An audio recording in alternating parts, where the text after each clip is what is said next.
evening, welcome. My name is Puk van Dijk. I'm your moderator. There you go. I'm your moderator for tonight. I just wanted to start off, before introducing the program for this evening, telling you a little bit about this big soccer-playing elephant in the room. His name is Ajax. And that's also probably why some of you are a bit late or not here. Hello, people who are not here. Because there is an alert from the public transport that the city is full and people should stay home. But you are here, so that's great to see. Good to see you all here. This is actually the new logo and the old Ajax logo, which I will tell a little bit about in just a second. For those people who are here, but are also a little bit in their hearts with Ajax, can I see your hands?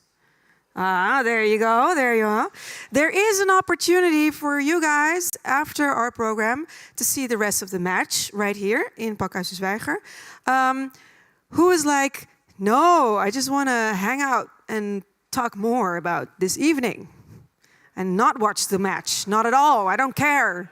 Go away, stupid soccer people. Yeah, okay, great. So it's like 50-50, okay. Just a quick bridge to tonight's program. The new logo that you see here on the screen, Ajax logo, is actually made by a former Total designer, André Toet. And that is exactly what we're going to talk about this evening, amongst others, about Total design for the Insiders TD. I will walk you through the program tonight, tell you a little bit about what It's All Graphic is about. It's actually our first edition, so it's a premiere tonight. And tonight we're going to talk about the Dutch graphic culture. We like to see our program as a live magazine, which we will flip through time and different people and different focus points. The series will be twice a year, so the next It's All Graphic will be somewhere in the autumn. We will keep you posted on that. And it's basically a co-production between the Wim Krauwel Institute and Pakhuis de Zwijger, in which both parties want to connect the history of graphic design to the topicality of today by programming as well as old masters and young designers working in today's top agencies. Today, this evening, we will have a panel talk with Paul Mijksenaar, Wim Verboven, Sonja Greve, Arlette Brouwers and Joost Klinkenberg. And they will reflect on their time together at the Total Design Agency. After which, we will listen to 3 international young designers who will share their work and experience as foreigners working in the Dutch graphic design world.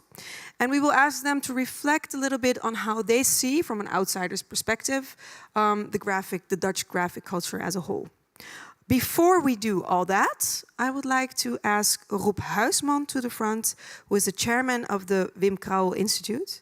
And he will introduce the institute, but also give a little bit of context on this evening. So please, a warm applause for Rob Huisman.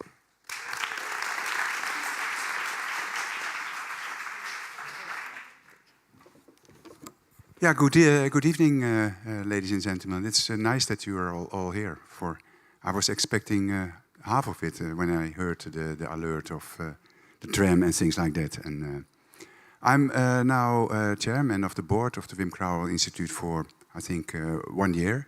And what we want to do is to connect the present, the past and the future of graphic design.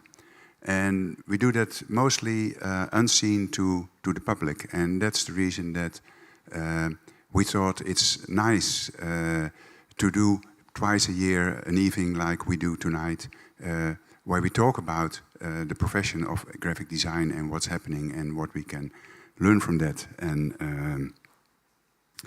another thing, what we do is, for instance, is the Wim Krauwel lezing, the Wim Krauwel lecture. We do it once a year. We planned this meeting at the beginning of this year, and we thought that the subject, it was good to talk about and to talk with Ben Bos, the founder of the Nederlands Archief Grafisch Ontwerper, what is now the Wim Krauwel Institute. And when we were all busy preparing that evening, Ben Bos suddenly died.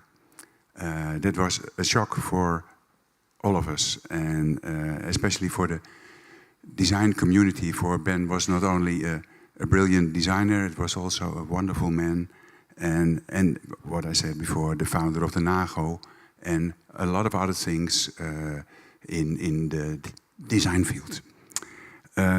Ben was also one of the founders of Total Design, and I think you will hear a little bit more about it tonight. So tonight it's a little bit it's not a little bit, it's a lot in honor of Ben Bos that I'm standing here, and I really respect very much what he did for the time when I was managing director of the Association of Dutch Designers. He was an honorary member also of that association.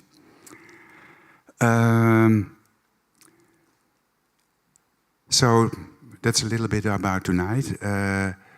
When you entered, you found, I think, a publication called Roots. If you didn't take it, you can take it when you leave. It's a publication where the Wim Krauwel Institute cooperates with Zo Production and Wilco Art Books, in which every cahier is on a special graphic designer. And the latest one is about Swip's talk. It's a very interesting publication. So please take it. So I really hope you have a wonderful evening. And I expect that Ajax will win, I think. Thank you so much, Rob. Applause. Thank you. Now it's time for me to introduce to you our panel for tonight, the people from Total Design. So can I please ask you to enter the stage, take your seat, and when you're seated, I will introduce you guys. Give them a warm applause.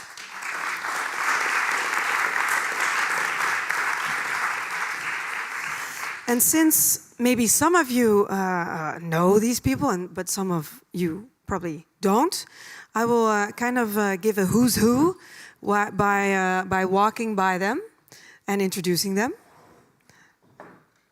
And I will just start. Oh, well, I will start with you, Paul.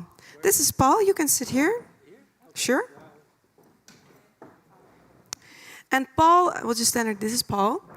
Paul started working at Total Design in 1978 as a senior designer and a team leader. Then over here is Wim. Wim Verboven. He was a designer and later a senior designer at TD from 1974 until 1992. So. Right? Yeah. And this is Joost Klinkenberg, who started working at Total Design in 1980 as a graphic designer. Then, over here, we have Arlette Brouwers, who started working at Total Design in 1978 as a project leader. And finally, we have Sonja Greven, who worked at TD between 1979 and 1982 as an executive secretary. And at Total Identity later on, between 1986 and 2008. Welcome. Great to have you here. I will also join the panel, but Paul will lead this. So Paul, take it away. Speaking English and for a short time, it means that I have to write it down, which is a little ugly, but that's what it is. Okay. Tonight we like to discuss the following topics, and then the answers will be given by the ex-Total Designers. The founding of Total Design was dictated by plural motives. First was to establish a solid design firm that could compete with the foreign, especially British agencies like Pentagram, Henrion Design Research Unit, who already worked for Dutch corporations like KLM Airlines, and Albert Heijn supermarkets. All clients who don't like the risk to work with solitary designers. As Henrion expressed it, institutions like to talk to institutions. So total design had to become an institution, not a bunch of individual designers. Second was the idea to offer complete design packages, like corporate identity design, interior design, graphic design, product design, in other words, total design. The initiators in the middle of each panel are here on photo, not all of them, but the brothers Paul and Dick Schwartz. I think I have to see Dick Schwartz. They're not all here, eh? Oh, they're all here. Okay. Yeah, they're all here. Dick Schwartz, you can see a little behind the lamp, eh? Behind the table lamp. Okay. Be. Well, this was the beginning of total design. Friso Kramer on the left. Yeah, Friso Kramer, and then Ben, and then Benno Wissing. Benno Wissing, Ben, Paul Schwartz. Paul Schwartz and Wim Krauw. And Wim Krauw with black hair. Yeah. In that time. Never seen Yeah. No one's called that. Okay. So they were the brothers Schwartz were the inventors of the idea, and they invited some giants of Dutch design to join them. Wim Krauw, Benno Wissing as graphic designers, Friso Kramer as industrial designer, and in 1964, now 53 years ago, Total Design started in a beautiful canal house at the Herengracht in Amsterdam.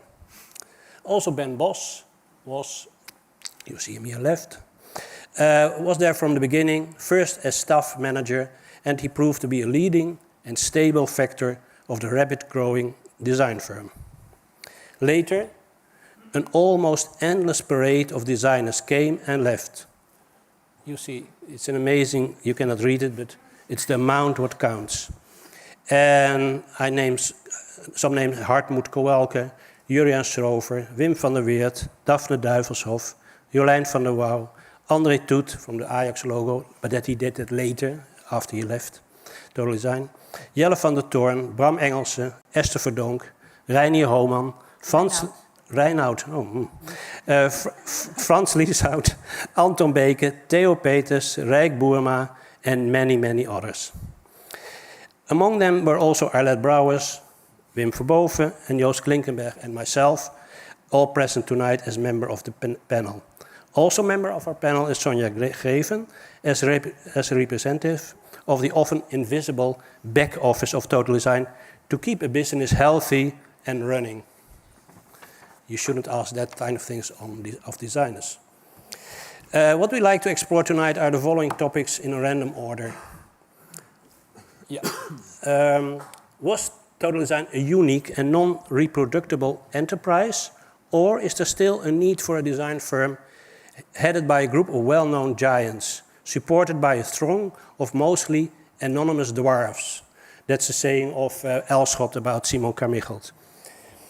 Second, how was Total Design able to maintain a high average of design quality, and, as far as I know, without a written manifesto that promoted the basic design principles? You see here a grid, that was typical Total Design. They were famous.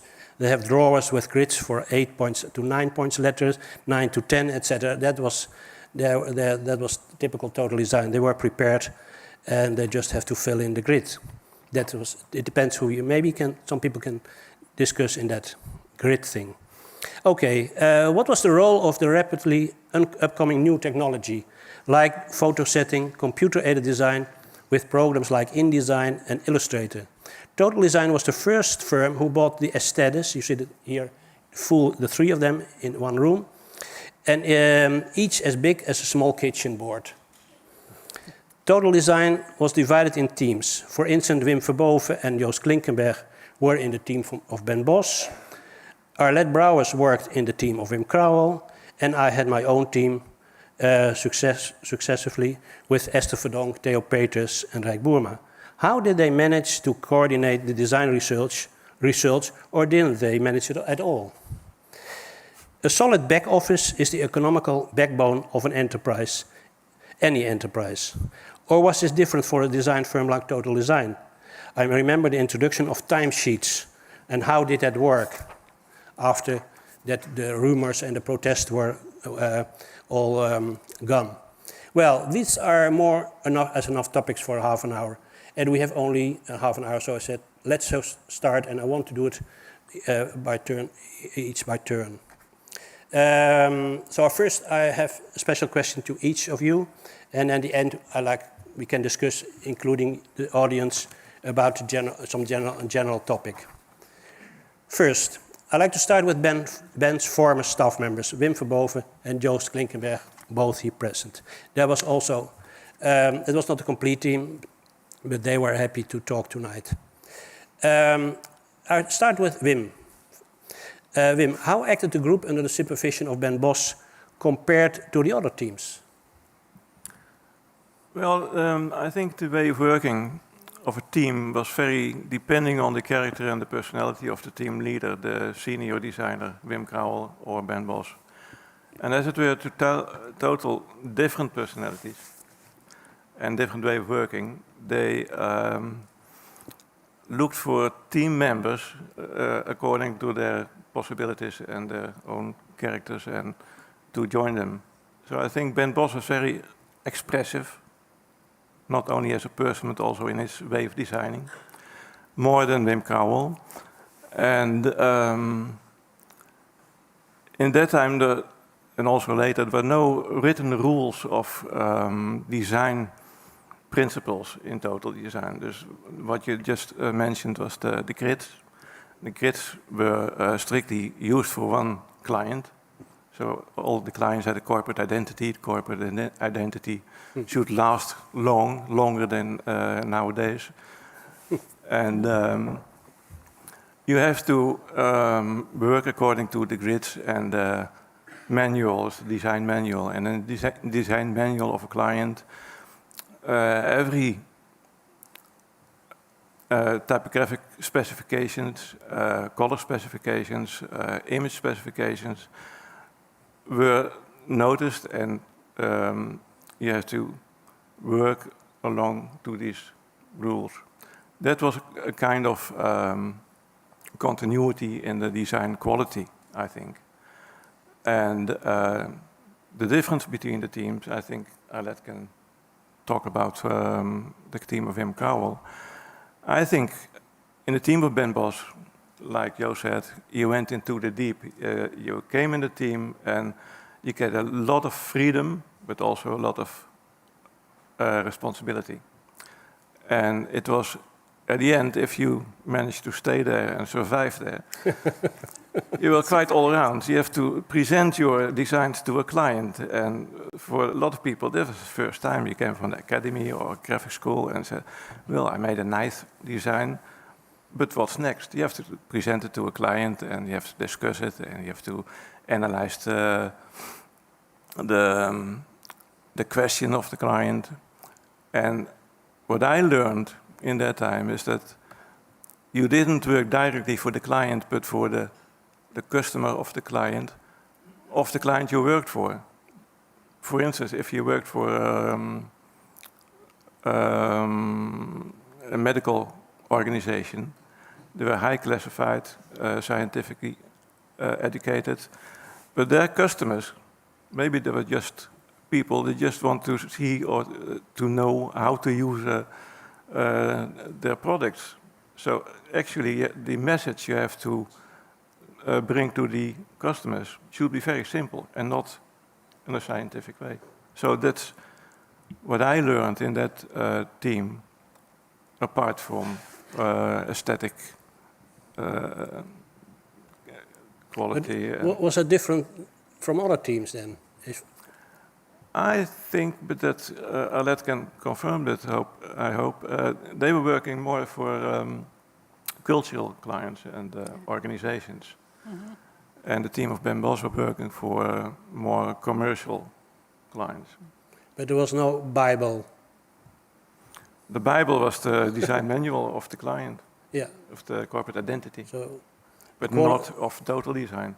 There was not a written Bible of total design. But what you see here is not especially total, but this was a later stage. This was later, yeah. This was very late. Yeah, it's at random. No, this is there's not nothing. at random. Oh no, there's this is nothing but this is the going on. status thing. Yeah, now you get the other Dit ones. is, Oh, yeah. Okay. There's a whole there's a whole series. Now we're That's talking. my time. Okay, but we didn't want to have discussion about everything, but we but make an yeah. It's not. Okay, no, it's not yeah. representative. Yeah, not representative of Yeah. what he's telling here. Yeah. It's more amazing that there is so much difference as far when you see the collection of Wim Kral Institute, where all these slides come from. It's amazing how many styles and yeah, but the examples were status examples. Yeah, I Because know. my work in the later years. Yeah, that's a So question for you. Yeah. Yeah, exactly. Completely but this different, was, yeah. And it's all made by hand. Yeah. So it's all graphic design by hand, Yeah. old-fashioned Yeah. graphic design. But these are the 60s and the 70s. Yeah. the early 80s. Early Early 80s, 80s. Early 80s. Yeah. Yes. But what about the team? The word communication. The goal of our projects was never a discussion. We didn't talk about communication. No. So we make brochures and folders and leaflets and house styles, but the word communications or values or things like that, we just only talk about making good design. Good, strong design, Yeah, basic design, yeah. basic Functional. design, and Form follows function. Yeah. absolutely, yeah, and not design follows communication. So then could you say that these are actual rules of TD then? Form follows function? Yeah, Yeah. that was a way of thinking. That was the way of thinking. Yeah. But it was in that Yeah. time, in that And it period. was Swiss typography. Yeah. Swiss typography. Was that Yeah. typical for TD or was it typical for that time in general? I think the last. It was typical for the time in general in Absolutely. the 60s, 70s, Yeah. 80s. Talking about communication and goals and marketing, that is That's later. That's later. That didn't exist now. No. But there were not so many studios. No. So Sometimes an advertising agency visit the Kennel building, for example, the Randstad advertising agency. Oh my God. Guys And you with, work for fast, Randstad a lot. Fast Yeah. cars and ties and things like that, and talking not normally. And so there was no discussion, just argues, and so they leave the building. And But how can you work for this firm at the same time as all these marketing people? Well, a director like Ben Bos, he knows very, very well what was good design. And there was an enormous match with Frits Goldsmeding, for example. He was the CAO. He's the CAO, the director So- of Randstad. So he knows exactly what he wants. He was a very good opdrachtgever, a very good... You think that is nowadays maybe missing? That you have no Absolutely. longer direct relation with the CAO, but just with marketing. CAOs Yeah. are not any in the Public meeting relations with and things But I like think in Yeah. that time it was typical Dutch. yeah. That there was a division. Graphic design and advertising was divided. Yeah. Not in England Yeah, that's true. and not in Yeah. America. But here in Holland it was this is or very you were a old. graphic designer or you were in advertising. And that there was always a clash. So Nice. was not so nice. It was nice. It was not so nice. It was nice in a way that Total Design could do it. It's Yeah. romantic. It's amazing. Now. No, Yeah. romantic. And it's, Advertising was a little bit dirty. Dirty work. Yeah, it was Yeah, dirty. absolutely. Yeah. I think it still is for some Yeah. people. they Yeah. nothing know about design. Marketing. And designers, guys with beards and long hair and you can't talk with them. So a designer. But one more. But what was the difference between your team, which is Ben Bos' team, but just at them, and for example Wim Kral's team or on any other team? How did they work together to maintain the quality? Did you discuss the work together? Wim and I and Frans Lieshout, we discuss about Yeah. sometimes. That's Yeah, it. well, yeah, Interned on within the the job team. like while that. working, But yeah. Ben was not involved in discussions. Absolutely not. If he came back from a client, he knows exactly what he wants.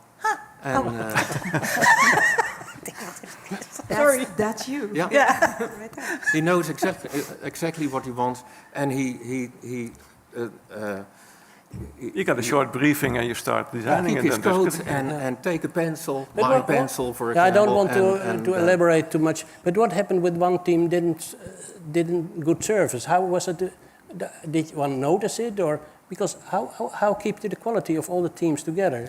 I think the personal quality, the So it was the responsibility so it was the of the team, members of the team. the designers in the group. Absolutely. What maintained the quality. It was Yeah. not, and then it happened by There was itself. not a total design standard or No. something Yeah, like but that. but some things you can't do, huh? Like what? Like centralize or. Yeah. For me, Or it was capitals. or it was for me it was very hard to use the color green or It was forbidden. orange. Yeah, more or less. Why? Yeah, more or Why? less. It's not Yeah, done. that were not the basic colors.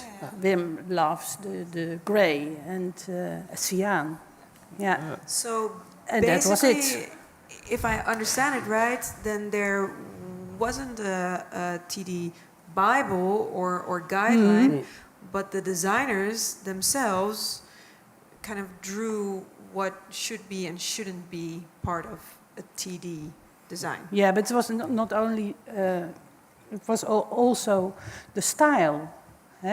Really the style uit Mondriaan, van Doesburg. Functional style, But, yeah. yeah, and form follows function. And no serifs, no serif lettering for us in the team of Wim Krauwel. So there was a common sense. A common sense. Yeah. And not Yeah. there was not a weekly critic review that you all have to hang Yeah, up we on. had that on Friday Really? nights, but Friday nights, yeah, Didn't work. but it didn't work because there was because so there was a lot much of wine trouble. on table. We tried it over and over.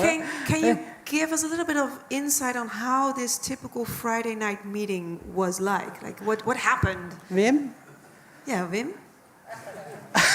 Yeah. I thought it has more to do with drinks. No, yeah, that was your time. pardon. But it was before you came. But I think this tryout was later when Anton Beek and different styles were involved in total design. We started like this, just clear images, the typography, and then there was a need to an input of different ideas. Anton Beek, Julian Schrover, discussions with other bureaus, Dunbar, for instance, yeah. And it was very interesting, but it didn't change the ideas inside in the organization. And It's remarkable. There's a kind of close that without spoken, there was one way. But I think if you want to go to total design, before you did your application, you knew what the style was, you knew what the way of working was, and you wanted to join this. So there was never a strange...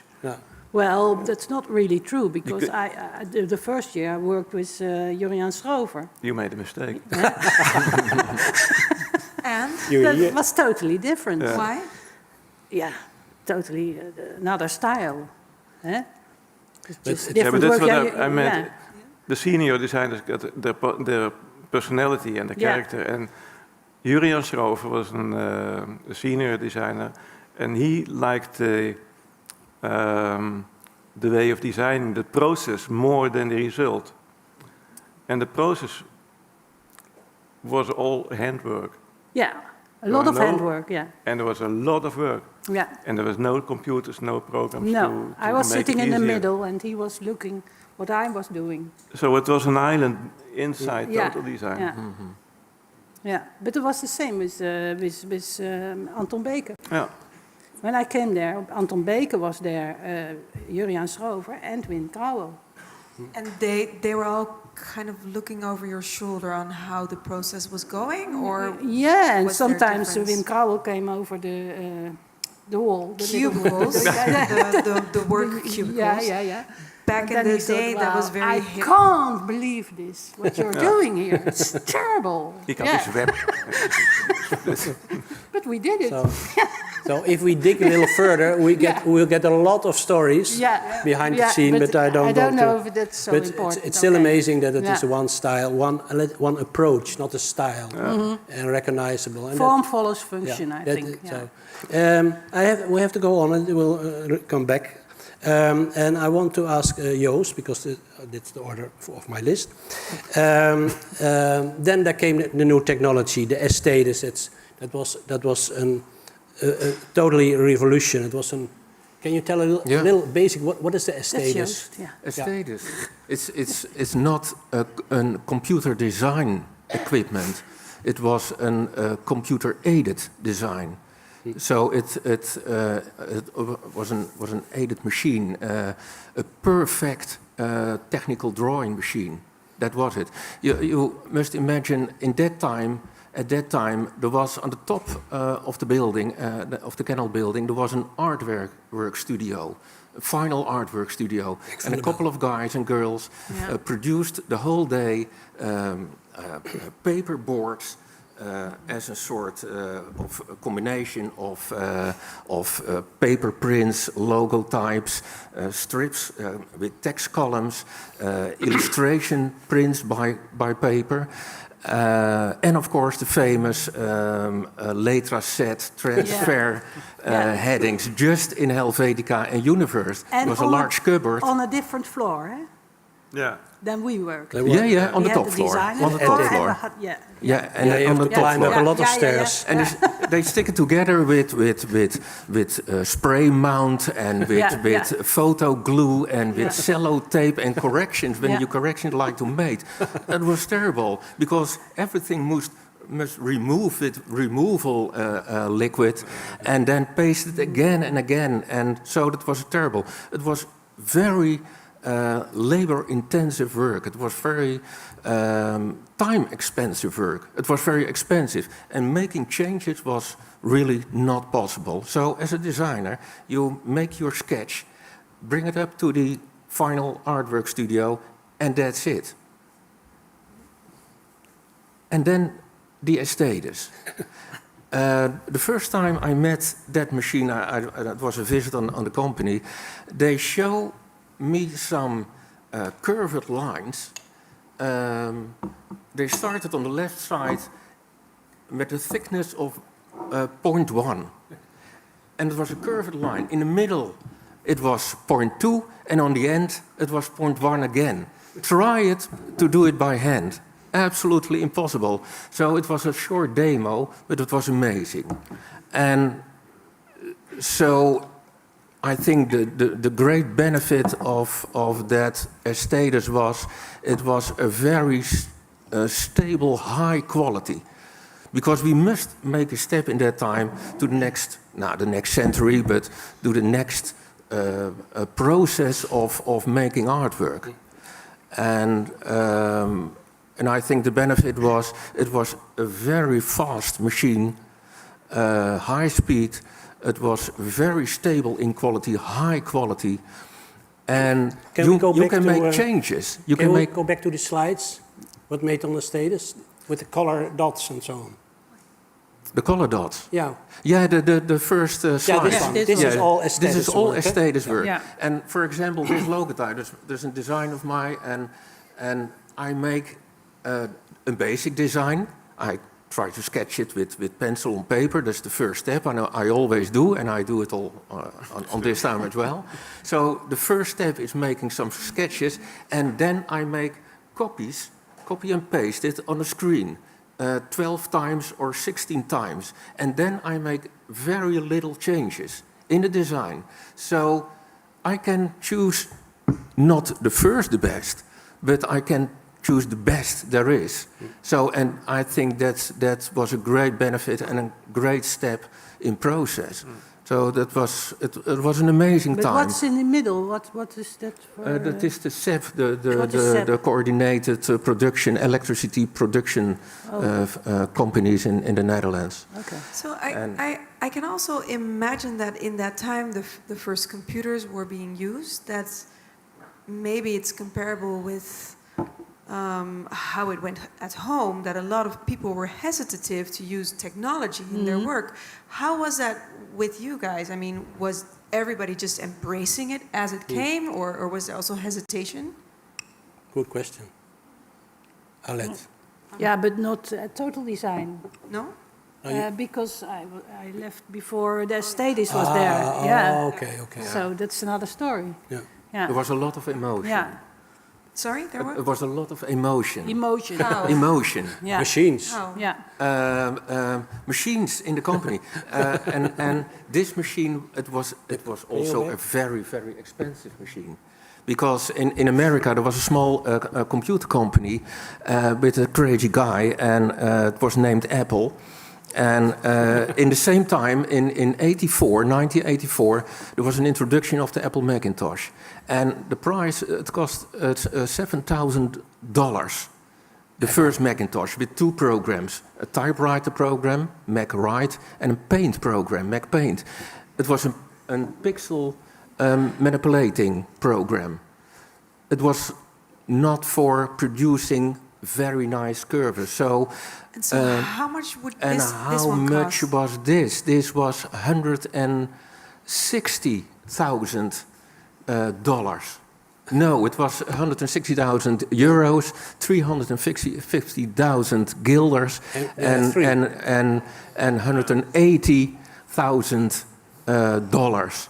So and there were 3 of these machines. So it was very expensive, and the company almost broke for that reason. It did. It did. It did. It did, because there was no any experience with that machine, and that was the reason why there was so much emotion, because of the money. It was an enormous money. I like to add this fantastic adventure, and my next question is for Arlette. Yeah. Who started as an assistant to Wim Cowell. I think you're only with 2, eh? You were the only in the team of Wim. I always. So it's not so big as Van Ben Bos. No. Now, can you describe your work relationship, if you, as far as you can compare it with Ben and his team? Yeah, it was at that time in the middle. Yeah. In the middle. Yeah. And he was already an eminence grise. So, what could I say? I don't know if there... Yeah, André Toet was in the beginning there, I think. And he left, and then Henk Hobé came there as well. But because... What? Wim said within Ben's team you were totally independent. Only at the end you have to to defend yourself, or you had a lot of freedom. Was it the same as Wim? You had a lot of freedom, or there were more restrictions in limitations in type font or whatever? There were a lot of limitations on design. Yeah, I worked a lot for the Stedelijk Museum. Yeah, as we see. And that was the grid. So I was but Wim was never in. He was never in. So where was he then? He was at the TU Delft, Right. part-time. And he had a lot of meetings. He gave a lot of lectures. A lot of lectures, privately. yeah. He earned money with that. Yeah. Privately. Yeah. It was So, Were you? Is it like a master and a pupil, or it's like Rembrandt and his, or how was it? Well, not in design, but because I thought the design was very easy. So in design, I didn't learn too much from Wim, but I learned a lot of organization and work with clients and do presentations and things like that. And he had a very huge network So I learned a lot of people, and I know a lot of people, and I learned to work with artists and curators and things like that, and with printers. Yeah. So I did everything, well, most of the things And outside yeah. the studio. But you were on your own. Yeah, I was more or less And what on my happened? own. Yeah. And what happened if he wasn't happy with your results? He called you He at called night? me. He called me at night. Yeah. Okay. And he said, "Well, yes." Or I was at the printers, and we had a poster for the architect Dudok, and well, we had some discussions about the color. The color had to be green. I thought, oh boy, which color green? So I was at the printer, and it was Steendrukkerij de Jong in Hilversum. And he was at the TU Delft. So we called each other, and he said, well, I have a very nice tree here in my garden, and that color. So I said, can't you say which Pantone color? Eh? We have this things for printers, but he didn't have this. And he could have sent a photo on his smartphone because there were no smartphones. So, well, I had to guess the leaves of the kastanjeboom. You didn't go to the real tree. Yeah, it was in Delft, and I was in Hilversum. And the press was running. Yeah, the press was running. So, so I thought, well, this is the color then, well, more or less. No, I was totally wrong. And his son came in, Mels Krauwel, very famous architect now.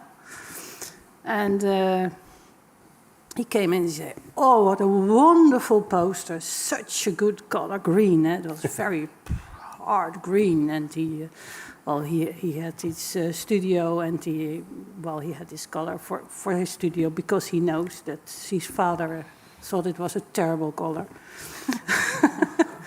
And, then it was totally wrong. So we went to the printer and did it another color green. So that was the time that you could go to the printer. Yeah. I heard from designers, he made a design, or InDesign, of course, and there's a kind of printers, brokers firms, they send it out for the best price, and you have no idea who's printing it.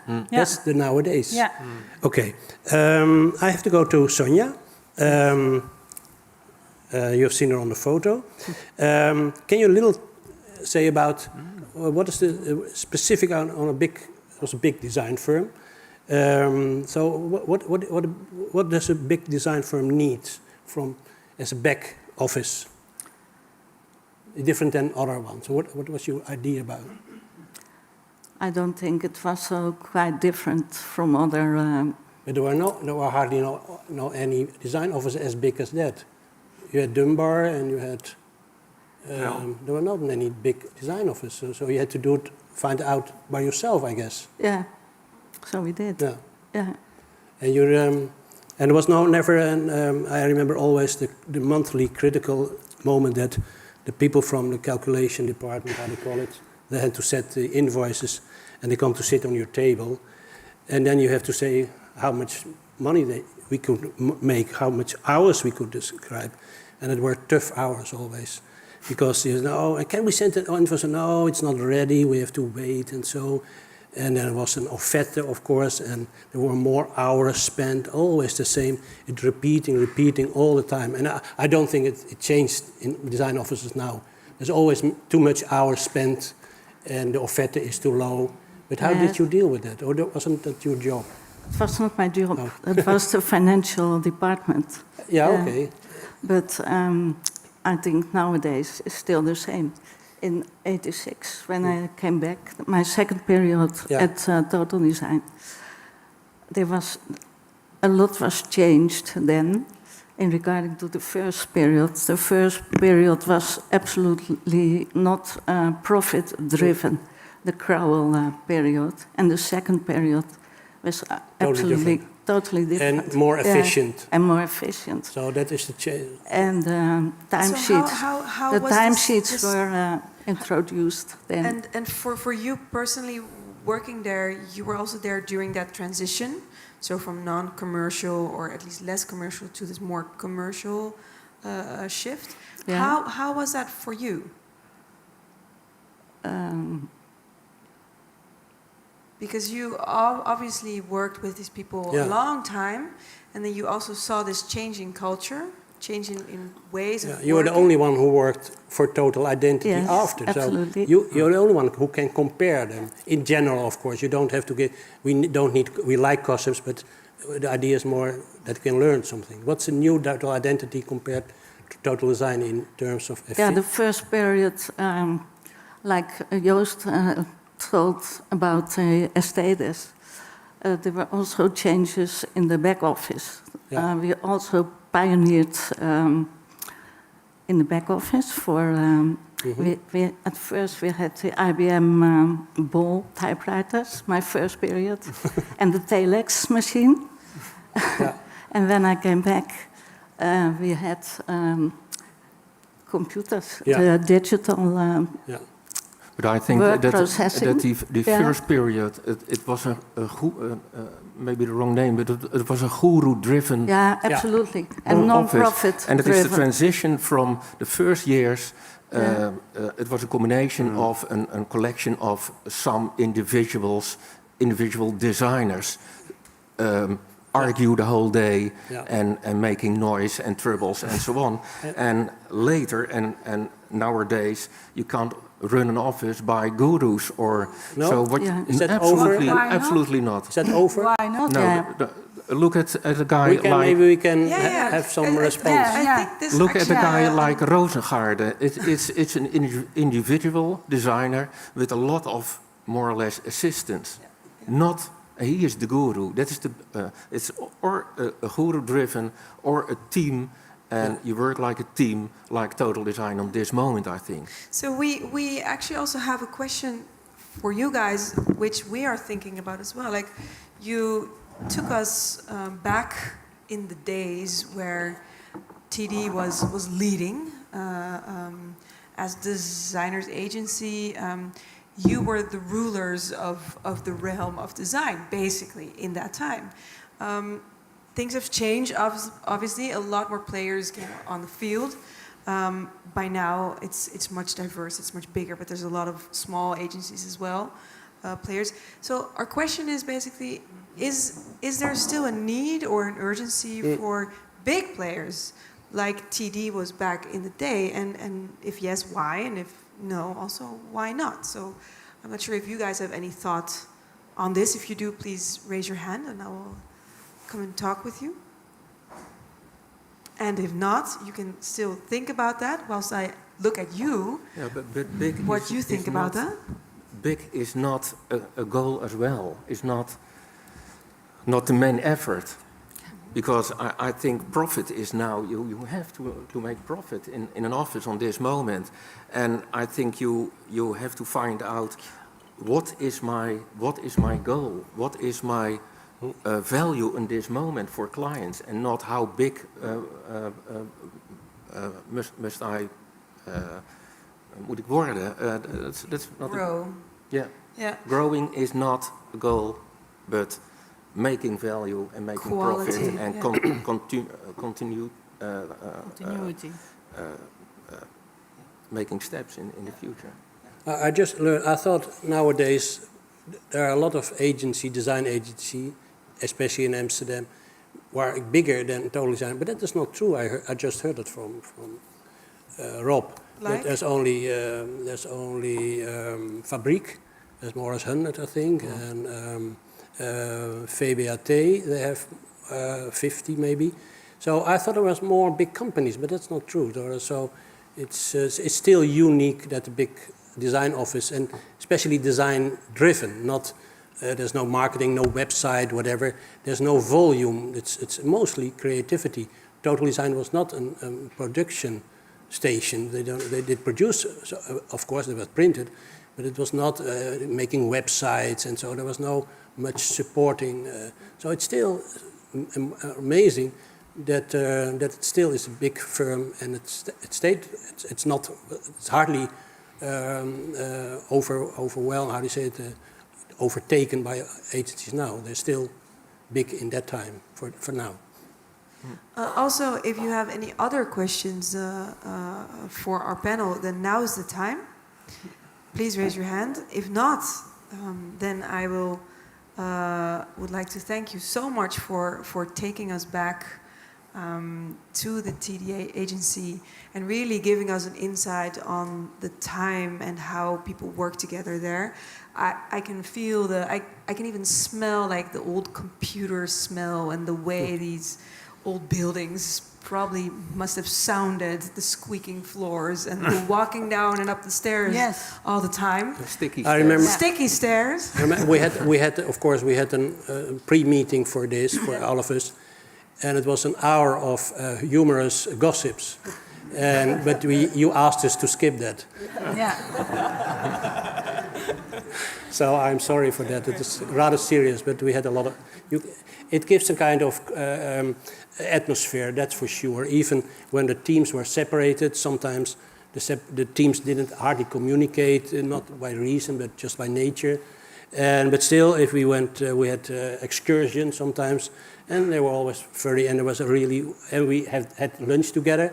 That was also a big issue. And that helps a lot, and so it was a kind of community in all its diversity, and we know each other still. We communicate a little by I think Arlette or make an own Instagram, no whatever, YouTube. Instagram? No, Sonja did. So there's communication, Facebook. and so there are some Facebook, roots, WhatsApp. and that gives still a good feeling. Great. And we worked with Premsla and Vonk, was downstairs. So that's also important. Yeah. And of course there were like Yeah. Viso Kramer.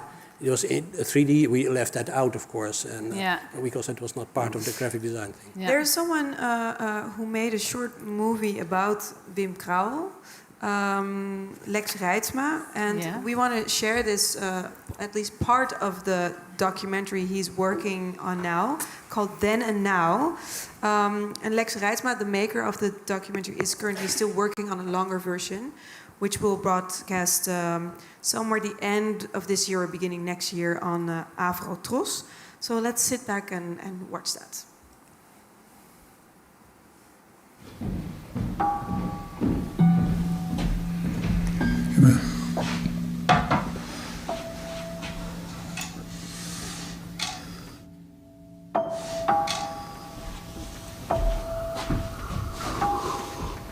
Eigenlijk zou ik willen zeggen dat de grafische vormgeving die wij hier plegen te doen is erg ordenend optreden. Ik geloof dat de grafische vormgeving en de typografie zoals wij die doen, daarover denken wij in de eerste plaats dat het maken van een bepaalde ordening is. En dat ontwerpen, dat komt bij ons eigenlijk pas in een veel later stadium. Dat komt pas helemaal aan het einde. Ik ben een rechtlegger, laat ik het zo maar noemen. Ik heb de neiging om alle dingen die op tafel liggen recht te leggen. Ik heb hier deze dingen voor mij liggen en dat zijn een soort van ruitjesvellen of lijntjesvellen, stramins, een soort van voetbalveld waarop wij ons spel spelen. Iedere keer weer als ik iets scheef zie staan, zet ik het recht. En dat is een akelige gewoonte, maar daar ben ik nu een keer mee getrouwd. En ik denk dat dat met name de hele oorzaak is waarom ik zo hecht aan die vaste stramins, de vaste methode van typograferen. En wij zoeken voor een bepaalde opdracht meestal eerst zo'n speelveld. Het lijnenspel waarbinnen zich de zaak, het ordenende lijnenspel waarbinnen de zaak zich moet afspelen. En daarop wordt ontworpen. Als je dan de eerste idee hebt hoe je dat over het voetlicht kunt brengen, dan gaat natuurlijk de esthetiek een rol spelen. De manier waarop je dat dan gaat doen enzovoort. En dat is bij mij altijd een enorm gevecht geweest. De opdracht die je hebt moet vertaald worden op een visuele manier die overkomt. Dan kom je dingen tegen dat je denkt, om het duidelijk te maken moet ik het zo ordenen. En heeft het stamin wat ik heb ontworpen En is daar een heel goed uitgangspunt voor. Maar als ik het hier en daar afwijk van stramien, dan ziet het er visueel beter uit. Het probleem is namelijk bij zo'n affiche altijd, en hoe gecompliceerder de tentoonstelling, ik bedoel hoe abstracter het beeld van de tentoonstelling, hoe moeilijker het is om er een affiche voor te maken. Dat het affiche altijd een ding moet zijn wat zich in het midden bevindt tussen het publiek en de tentoonstelling die je vertelt. Het was in de periode dat die tussen 1965 en 1972... dat ik me waanzinnig bezig heb gehouden met typografie en stramien. Dat waren de hoogtepuntjaren. Het was voor mij een houvast van je welste. En ik heb af en toe daarvan afgeweken. En meestal had het met de opdracht te maken. Zoals de 60-80 ook. Dat was een periode dat er heel veel gebeurde in de kunst.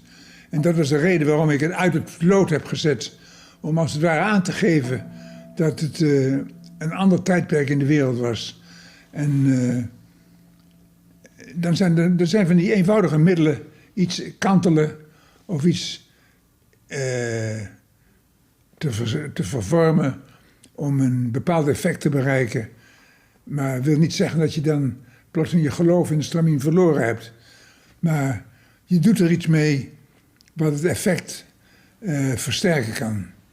Ik zou toch op de vraag of grafische vormgeving een luxe is, heel volmondig vooruit willen antwoorden dat ik het geen luxe vind. Ik vind dat het iets is wat we broodnodig hebben. Goede grafische vormgeving. En ik vond wel dat andere mensen moesten weten waarom ik dit deed. Je leeft er de hele dag mee. Je staat 's morgens op en je wordt geconfronteerd met je ochtendblad. Als dat ding er slecht uitziet, dan is je hele dag bedorven. Ik heb een enorme neiging om mezelf te verklaren voortdurend. En dat is, ik ben ermee behept en daar kan ik niks aan doen. En als we 's avonds naar bed gaan, dan moet je geen vergissing kunnen maken tussen een aspirintje en een slaaptablet. Dan moet dat doosje glashelder weergeven, overbrengen dat je met aspirintjes of met slaaptabletten te maken hebt. En ik geloof dat op zo'n moment grafische vormgeving essentieel kan zijn. Ik heb veel lezingen gehouden en altijd elke keer maar weer geprobeerd om duidelijk te maken wat me motiveerde, waarom ik het deed. En het versterkte mijn eigen geloof in de dingen ook. Ik denk dat die lezingen en die inleidingen ook waren om mijn eigen werk te toetsen steeds. Om te kijken, dat beweer je nou wel, maar klopt het ook met de werkelijkheid? En daar heb ik altijd een enorme behoefte aan gehad. Altijd proberen om duidelijk te zijn. Proberen om mezelf te verklaren. En daarom heb ik ook oppositie altijd interessant gevonden.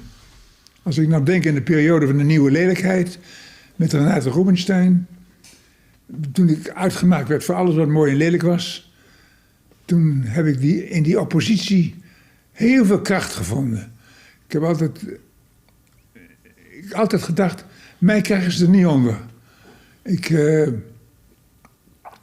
word alleen maar sterker door die oppositie. Door mensen die proberen je onderuit te halen. En dan probeer ik iedere keer maar weer te bewijzen dat ik toch gelijk heb. Misschien is het een soort eigen wijsheid.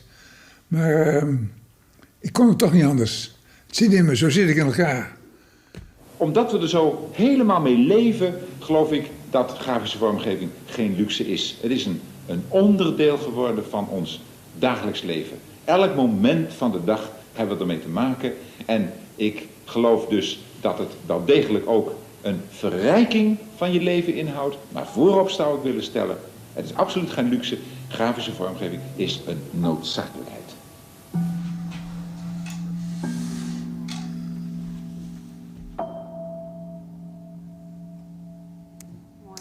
Ja, applaus. En Tegelijkertijd zou ik een ontzettend warm, hartelijk applaus voor dit Mag ik nog panel. één ding zeggen? We gaan helaas afronden, maar wellicht na het programma even een reactie. op informele wijze. Hartstikke bedankt voor jullie... Sorry, I'm talking in Dutch now. I just suddenly noticed. I was talking like, no. I was saying that I wanted to thank the panel for being here and to engage us in this beautiful history and inspiring history. Exciting history as well. And now I want a warm applause for them and also a warm applause for the maker of the documentary. So thank you very much.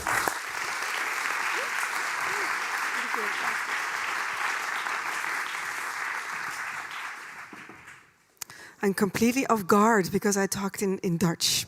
But I'm back again, and I want to introduce now the second part of the evening, where three foreign designers, or actually non-Dutch designers, will pitch about their work. We've asked them a couple of questions, and they are going to integrate that in their pitch. One is how it is to work in a big graphic company here, or a Dutch graphic company.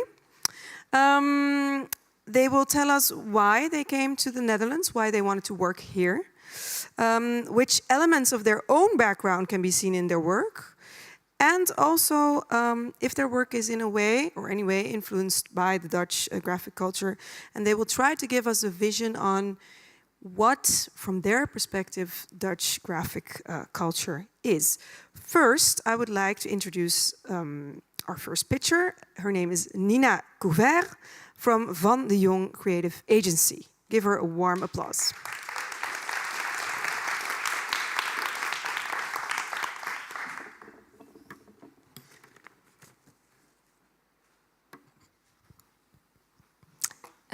Hello, everybody. It's very nice to be here. It's also a little bit intimidating, so I hope I'll survive. So I'm Nina Couvert. I am French. I'm a graphic designer, firstly taught as an architect in Paris. And while studying architecture, I couldn't help but noticing that the Dutch had a special eye, or a special way of designing their buildings. And that was not only visible in the architecture, but also in the publications that they will make about architecture. Of course, during my studies, I could find a lot of magazines that would deal about the topic of architecture, but most of them would be magazines that would be sort of portfolios where I was just browsing through projects.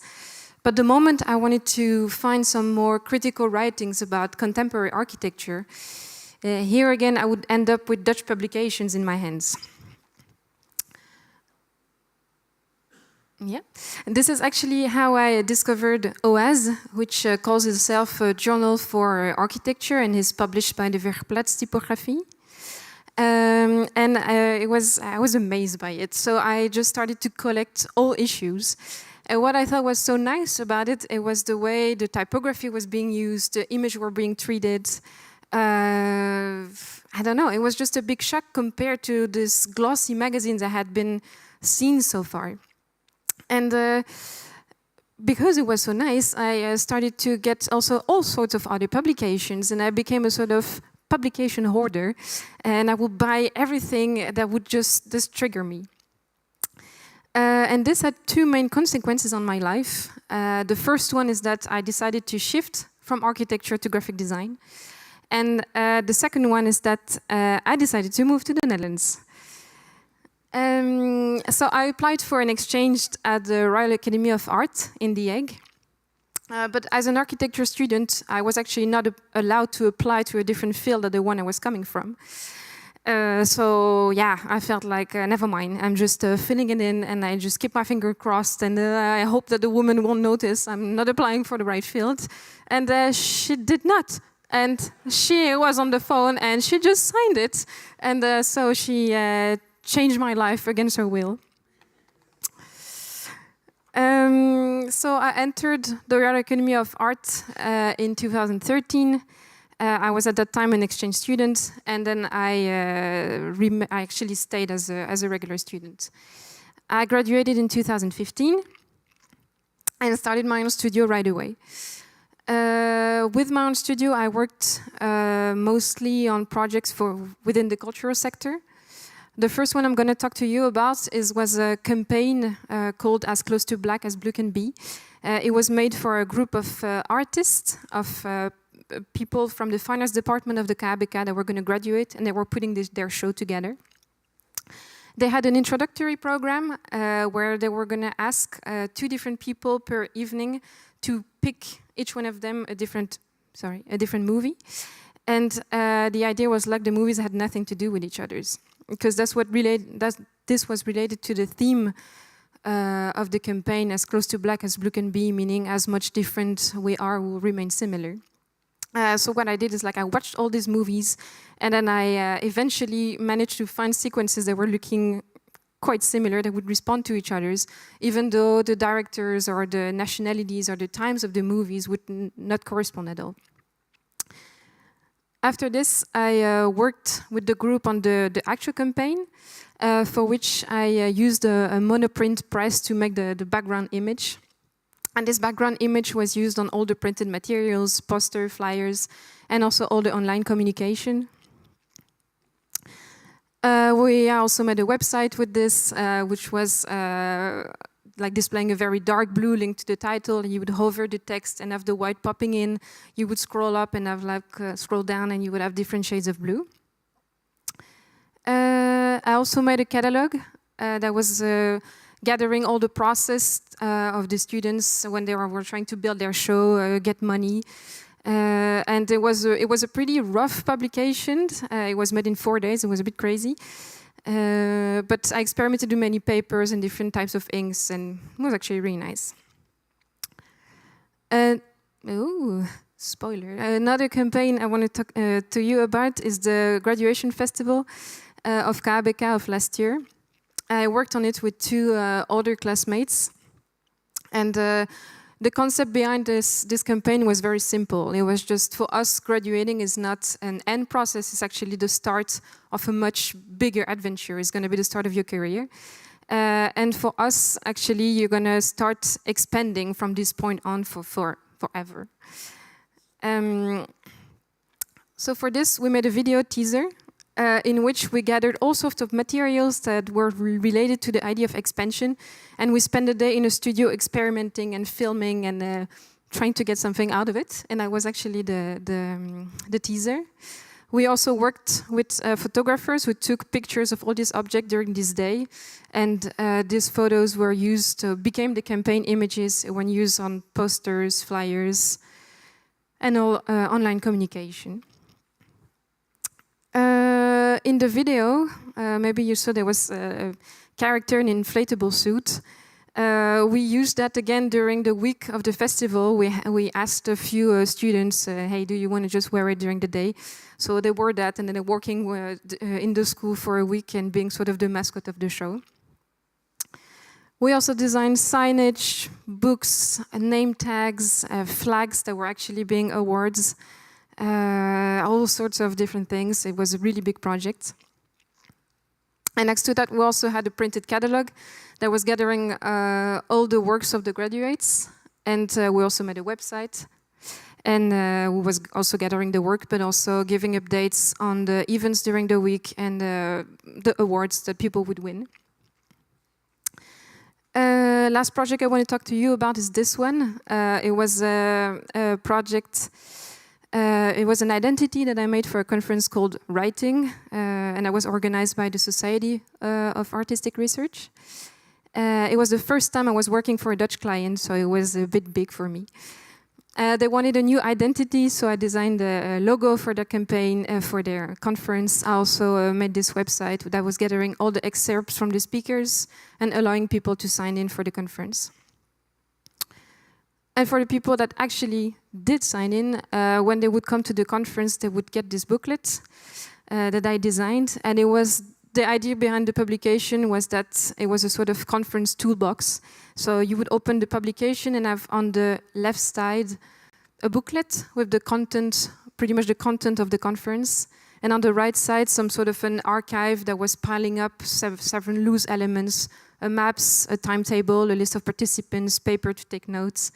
And the idea also was that during the conference, you could gather all these extra documents that you get from speakers and eventually walk home with this conference folder. So a quick look back on my experience as a French designer trying to make her way through the Dutch design world. I would mention a few things that surprised me. The first one is that people trust me while I'm young, giving me a project that were actually quite big and without asking me where I was coming from or what did I do before this. Second one is like people did trust me while I don't really speak Dutch and somehow like the fact that I'm French, which is still a mystery for me. And the third one is that the Dutch design culture I find quite optimistic and open. Within the different projects I worked on and still working on, I feel like there is a real sort of excitement from the client and a willing to go big or to think big. So working in my studio was a great adventure, but I felt like in order to really understand the Dutch design culture and to really sort of go deeper into my learning, my understanding, I needed to enter a bigger studio and in order to understand who are the main players of this Dutch design world. So in September 2016, I entered Van de Jong. Van de Jong works mostly for clients in the culture field, for which they create formats, and these formats can take many different forms. They can be brands, campaigns, strategies, or concepts. At the moment, we're 15 people, designers, copywriters, strategists, and project managers. To name a few projects that Van de Jong developed, and there is FOAM, the Museum of Photography in Amsterdam. Unseen, Unseen, which is a photography fair whose purpose is to put young photographers in the spotlight. And also Let It Grow, which is a platform for green enthusiasts and dedicated to help people who have innovations aiming to make the cities greener. The studio is located in Springhouse, and that's a concept that was initially developed by Van de Jong together with 2 other partners. The building is situated actually quite close from here. It's next to the central station. So it's a co-working space, and it's also there is also a nice restaurant on the ground floor. But it's also a community that gathers around 200 members who develop projects aiming at changing or rethinking society. So this opportunity I got to become part of Van de Jong has been quite rich for me, both in terms of design, but also in terms of personal development. First of all, because it made me definitely fit in the Dutch culture. At the moment, I said we're around 15 people and we're only 2 foreigners. So due to the fact that I'm heavily outnumbered, that forced me in a good way to just integrate and understand the Dutch world. And secondly, because it's making me part of the Van de Jong's approach to the Dutch design culture. And if I would try to sum it up, I would say that Van de Jong has a sort of specific vision when working with its clients. From what I experienced, clients come and they have questions they don't have the answer to. But what Van de Jong does is that it sort of comes up with an answer that sort of surpasses a bit the initial questions, or that come up with a completely unexpected answer to it. To give a few examples, you come up, you need a social media strategy. We're going to make documentaries. Or you want to reposition your institution. We're going to make its employees take over the corporate communication. So there is a sort of ambition and optimism giving you the feeling that anything is makeable somehow. And it's also very exciting to work on projects that are sort of shaping the future, the potential future of society. So what is Van de Jong teaching me about the Dutch design culture? It's making me aware that it's part of the Dutch mindset to break boundaries. Like I was saying, Van de Jong is not afraid to take risk and to push limits. But why is it so easy for Dutch people to do that, actually? My answer, I think my proposal to it, is that in the Netherlands is a place where people can live without having to deal with strict traditions. I have sometimes been told during my years here, actually by Dutch people themselves, that there are not many real Dutch traditions. To illustrate this, I'll take the example of the Dutch lunch versus the French lunch. I'm sorry, I had to talk about food eventually. In France, we eat at certain times, and these times actually define if we're either going to eat salty or sugary or a lot or not a lot. And here in Netherlands, you guys can just take bread and cheese, slap it together, and it's okay. So it's fine actually, because you Dutch people don't really have to respect the strict rules. They can just do whatever they want. And I feel that it's precisely because the Dutch don't have to respect sort of strict traditions or strict etiquette that they feel much more free to turn things upside down and break boundaries. Not just with weird food, but luckily also with great design. Thank you. Super. Thank you so much, Nina Couvert.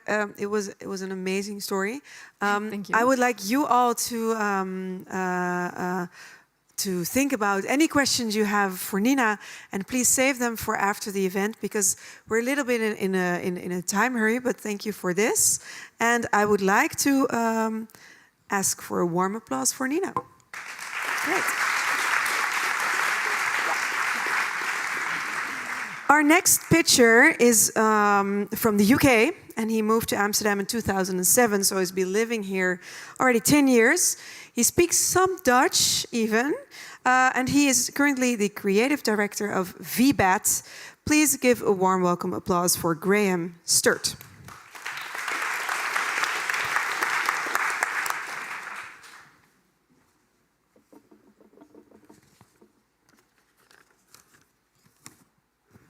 So thank you, everyone. It's a real honour to be here this evening amongst you guys, particularly some real design heroes here. Thank you. A few months ago, I received the invitation to come and talk here, and there were some specific questions. I wanted to stick to those questions and answer them directly, but kind of do it in a back-to-front way, the way that I kind of answer them. So if I go to my first question. So who are you and what do you make? So if I can answer that, I'll start with kind of the present day, and then I'll go backwards to kind of introduce how I got there. So I'm creative director of VBAT, or VBAT, as some of you may know it. I became creative director there 3 years ago, this month, actually. And I'm originally from the UK, as you know. We're based in this lovely old bicycle factory on the south of Amsterdam. It used to be the Simplex bike factory. And now it's this wonderfully kind of illuminated space. It's an old factory, so it has this kind of real lovely light that comes into the building at all times of the day. And sometimes that can be hell if there's sun on your screen, but most of the time it's amazing. And we have these letters in the entrance there, which spell out the word refreshing. And that's a mantra, actually. It's what we kind of live and die by with our work. We like everything that we do to be actually refreshing and kind of rethink what we're doing each time. And that's something that we're reminded of every day when we come in the building. One thing I wanted to mention as well is some facts. So we're 85 people now, and we were 50 people last year. But last summer we merged with another Dutch agency, DBOD, and we came up to 85 people, which it is a big number, and it's been something that's kind of changed the dynamic of the company as well. So a more vibrant, kind of busy place now than it was before. And it has more Dutch people as well within the agency. So we have 35 new Dutch colleagues as well, which is great, alongside the 14 nationalities that we have within the agency from VBAT before. So that makes us kind of unique, I think, in a way. We have this lovely office in Amsterdam, and we also have a base in Mexico City as well, which we work from with 2 designers, and we work on projects down there, and we look to kind of spread our reach through South America as well. We're 35 years old, give or take a few years, and we work in something like 20 markets. So we're very international in our approach, but we also work with some great Dutch clients too. And if I can run through some of our current clients. So last summer, we worked for the City of Amsterdam and the Stichting Amsterdam Gay Prides to put on Euro Pride, the big event that was in last summer. And maybe some of you saw the big concert in front of the palace. That's something that we do pro bono for the city, and we like to kind of give back as well with our projects. We also work in the cultural sector for the Concert Gebouw on Museum Plane as well. We create the visual identity for them. And we also have some unusual projects that come in from time to time. This example here, Prophecy, is a limited edition whiskey for the King of Bhutan, which we created 2 years ago. So it's a kind of a special project that came through our chairman, Eugene. And yeah, we have a really nice, rich mix of clients. We also work with NS, Railways. We look after, in the past, we've looked after their annual reports, and we also look after some of their retail as well. So we revamped Kiosk, their on-platform coffee and bakery offer, about 2 years ago. And probably our biggest client is Heineken, and we constantly work with Heineken, the brand itself, and also their kind of portfolio of brands internationally. And finally, PostNL, we created the identity for that about 4 or 5 years ago as well. So let's take a little step backwards. This image here I put here for Paul's benefit. Paul is inspired by the London Underground, but it shows actually where I come from. And I grew up to the southwest of London, here, which is a place called Virginia Water. It's about 35 miles outside of London, but my grandparents were in Paddington, in the centre of London, so I virtually spent all of my time backwards and forwards at weekends in London. And it was at that point I started to think, I have to be in London, and that was my dream. So I was from there, but really wanting to be here. And that seed was set very early. And I think that that's kind of typical of most kind of young designers in England, that they want to be in London. Which is a shame, really, because if you look at the UK, there's some great cities and some great places to design as well.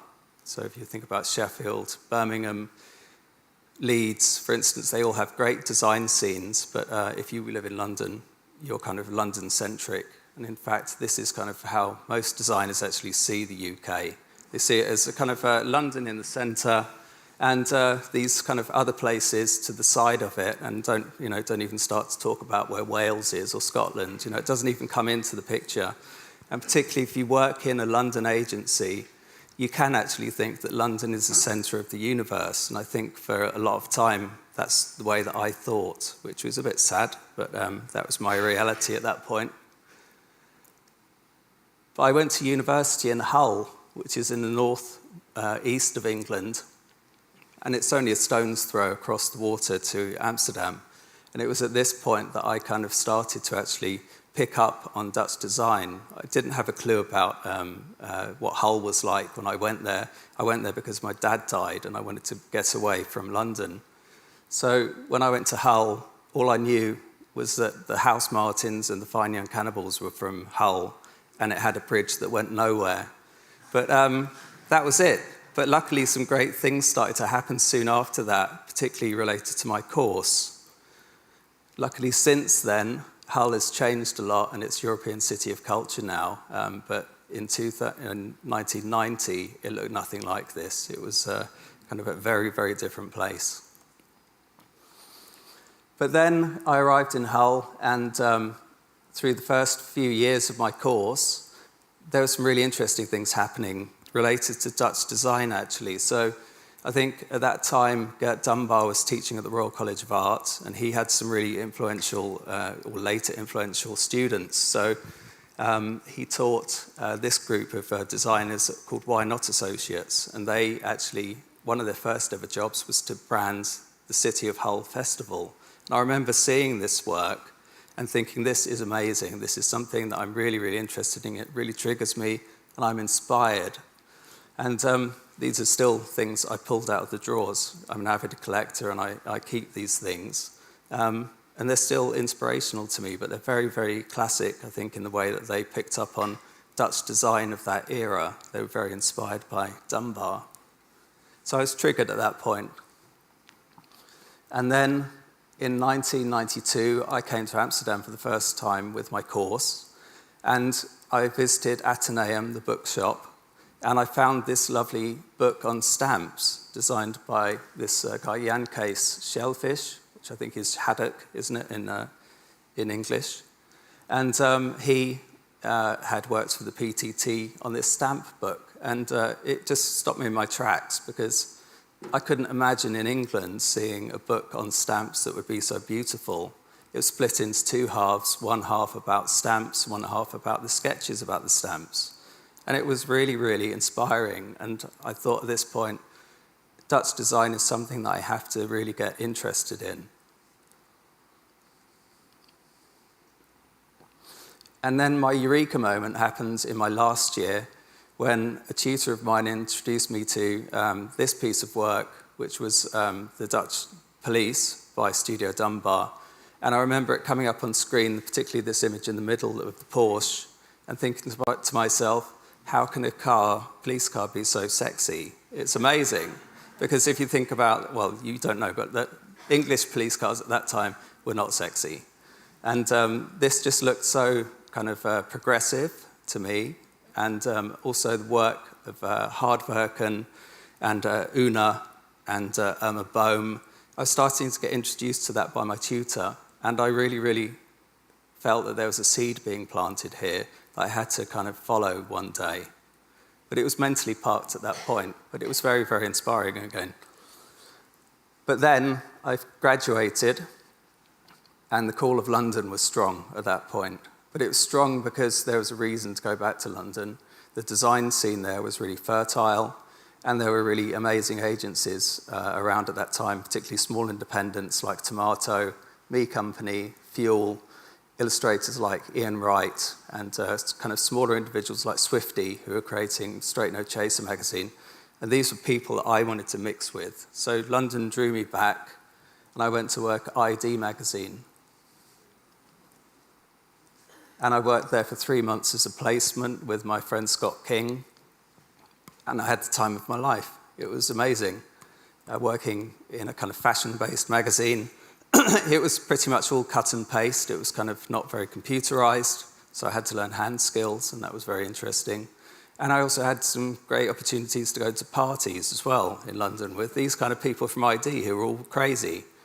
And it was a great grounding in an introduction into design, but being in London at that certain point of time as well. So I'll speed on.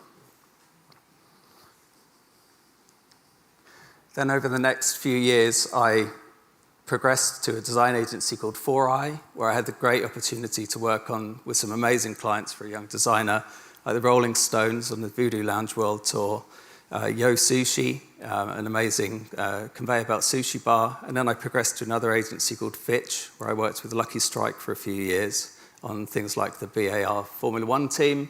And then there were some things which led me back to thinking about Amsterdam. So I did a brand store for Lucky Strike on Leidsestraat.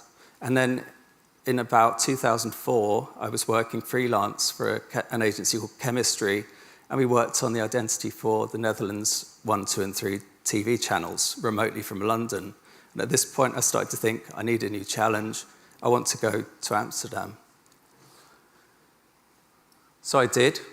I got the offer of a job at VBAT, and it gave me a new challenge. And for the next 7 years, I worked there.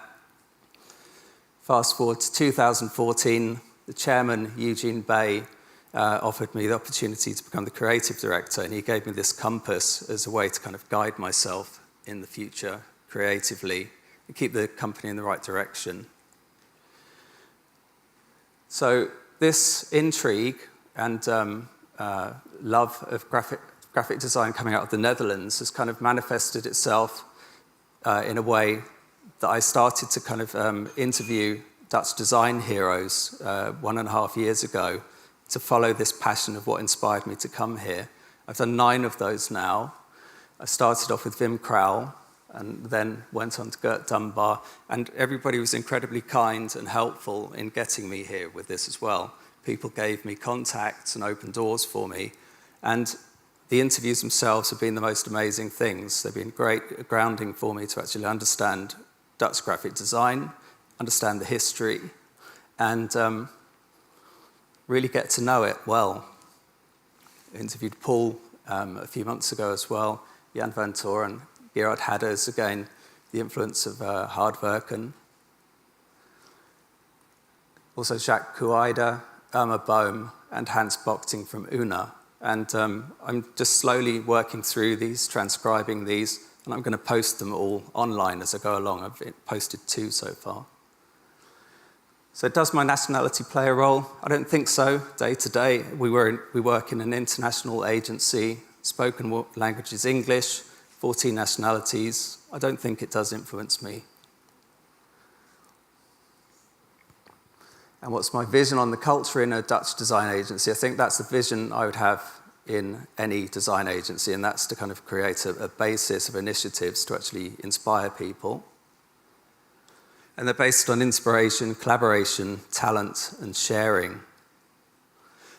And the first one about inspiration is we have an initiative called the C-Word Talks, where we invite in guest speakers each month to come and talk about their brand of creativity. And we've had some amazing speakers. This is a Conchita Wurst, who won the Eurovision Song Contest, came in last summer to talk about creativity and the LGBT movement. I won't show you this film.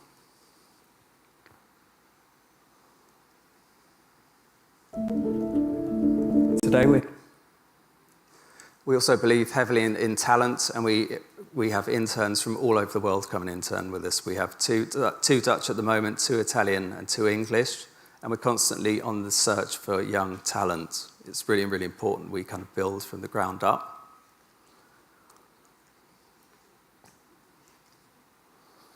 And I think the last thing is that we love to share what we do as well. So we have a great blog on medium.com called Inside VBAT, and we're constantly sharing what we do. So we write stories about anything to do with creativity. And we've got over 200 stories there now, nearly 4,800 followers, and that equates to about 30 days of reading, if you've got some time to kill. So essentially, I think we're one big creative melting pot. There's this mix of nationalities, which I really, really love. It makes the agency really rich in terms of the quality of the work, the type of work that we can produce, and the kind of day-to-day mix as well. It just makes it for a really interesting working space. Thank you very much.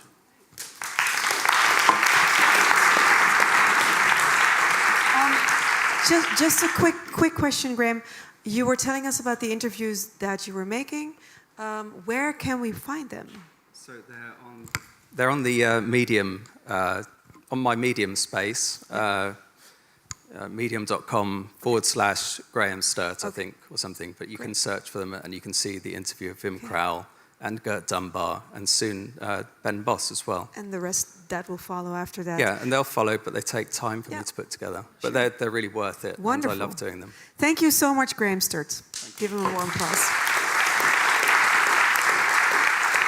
Our last picture for tonight is a Turkish designer who works at Die Twee, and his name is Oygar Erdal. Give him a warm applause.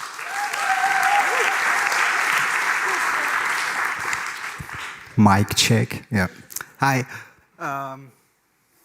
Goedenavond. My name is Oygar. I'm a designer, a creative musician. My background is industrial product design, but for about 15 years now, I've had the chance to do many different disciplines of design. Most of it was digital. It was flash design, coding, creative coding, then web design, and a lot of things. But graphic design was a key element that practically helped me make a living and be here on the stage. I want to start with the last job I had in Istanbul before moving here. It's called Ortanadolu. It's a denim mill producing the fabric. So if you wear denim, it's probably a few of your pairs. The fabric is from Ortanadolu. They hired me in a time when they wanted to transform from a B2B company to a B2C company because they were in fashion, but how they were actually introducing their products, the fabrics, was extremely technical.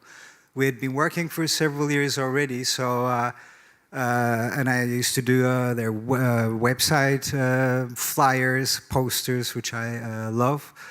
So they hired me to actually at the level of design so that they could communicate the products, not just A4s with a lot of data or just a picture taken from a website. They'd already taken some steps, but when I joined one-man army, I went head-on to do everything that pretty much surrounded it. What you see is the pairs. They're actually just done to show the potential of their fabric. So they did collections, several collections over a year, and special ones as well. What I had to do was everything that surrounded it. But one of my most favorite projects is the fabric library. They've, I think, around 5,000 fabrics, which were in drawers, hard to find, many codes. So the first thing we did was designing a special folder for them. Helvetica, clean, you went into the room, you actually saw what you were looking for, which was a big thing. And with their catalogs, it was really a hard job. It took months. They had to be very custom. So I simplified them, classified them, where they could actually make it modular, add fabric, and the production times and the costs were also incredibly low. The branding of the products from left to right, all the tags relating to the garments had to be designed, so I standardized them because you do thousands of these, and most of the time it's 3 people doing it, and from conception to the production. So over a short period of time, we standardized the way the products were displayed. Even on the hangers, you will see stickers. Those are all properly kerned and everything correct. But it also went quite vintage, of course. It's denim, so I also had to do concepts and designs for collections, that themes. This was done with a vintage showroom from London. A concept about a military, retired military personnel. The other touch point was the brochures. So again, just with my director, we had to sit down, come up with names, and then to come up with these brochures where we had to tell in the beginning rather simple things, what the colors were, the impressions we got. And of course the products, and for that as well, we so that actually the product is shot on the floor in the showroom, but tweaking and really getting to add an editorial level so that it, from a standard brochure, we were able to make quite quickly nice brochures, and which were also consistent. And through seasons, it actually expanded, where we had more photo shoots. That's our intern, and it's a playground next to this company. Very quick shoot, and so we started making standardized but more expressive communication elements, to a point for some of them We went full on. This was a handmade notebook. This was the prototype for it, for a technology called Alchemy 1. So it made a very old alchemy script writing booklet with a secret compartment with the goodies. But the core was the poster. So what I designed with the technical data in hand actually became the 3D space in the long run. So it was really nice to have this whole integrated thing, from brochure to stickers to the space. Everything through design became a proper touch point. And this went on through different countries every year, several seasons, where I designed the flyers, then the small to medium-sized booths, the graphic elements in them. This was for Munich. The previous, I think, was Kingpins. So my goal was there to get this standardized, and thankfully over a period of 4 years, it has. But of course, why the move? There are many factors. I come from Istanbul. It's a 15 million plus people city. There are always two faces. So this Istanbul, everybody really knows and loves, and then there's this. The increasing polarization, thanks to the leading party and Mr. Erdal, as you know, probably from the news, which all just builds up to this ambiguous future, like what's the economy going to be like? This demand is going to be good, bad. And on a break to Amsterdam, in my first morning here, this is what I felt. Just looking through the window with a father on the rain biking and the kid holding the umbrella. Perfectly normal. This was wonderful. For me, going to the supermarket was 45 minutes. On top, it's a beautiful, diverse community, but it's still heterogeneous. It communicates well. The cities are human-centric here. You can walk. You really don't die just crossing the road. I still can't get used to the fact that cars actually stop when you're on the zebra crossing. Of course, it's design-centric, studying product design, the wheelchair, the house, they're encoded in your DNA. And then you come here, you see the whole country's actually reason of being is because there's design. From habitat to bureaucracy, which can be annoying sometimes, but then it works. And of course, it's in positive progress. This is my neighborhood, so now I go around the corner, and then there's the Centraal Museum work. This is just a regular day, so it's wonderful to have this as a part of your life. I work at D2. It's a branding and communication studio. I had the honor to design the logo after 25 years. I still can't believe it. D2 is all about really taking things out, getting to the core, making it bold, very pure, which we're going with a new update in our identity. Very, very hard client, very hard. It's like the hoodie actually didn't get built because there's actually a lot in it. And it'll be taken off the table. But I was lucky. My first client that I worked in D2 was Flisco. They're almost 170-year-old Dutch company who do amazing fabrics. And I came in the midst of the identity design. And the first thing, so denim, indigo, and Flisco also uses indigo. I extracted a brand pattern which we needed for an accent in the identity. We got it dyed in indigo, scanned it, and used it in many different elements. And I had the chance to bring in quite non-D2 things as well, like curves and scripts. This was a service and product logo design for Flisco, a custom tailoring service. And then with the identity, we provided them a toolkit where they can produce a lot of different retail elements. This was, I think, the pinnacle of I think this is where the culture is an influence, because I come from a culture where there's a lot of things going on with visual aesthetics, I mean. So for Bloom, this was actually 2 Dutch guys and me coming up volume 11 on flowers for a seasonal concept. So I took details from the fabrics, turned them into a toolkit for Flisco to also produce their magazines or social media content. And then we had this really soft and lovely flowery issue, again, which is quite far off. And this was also for Flisco, a pop. 1 minute. All right, running.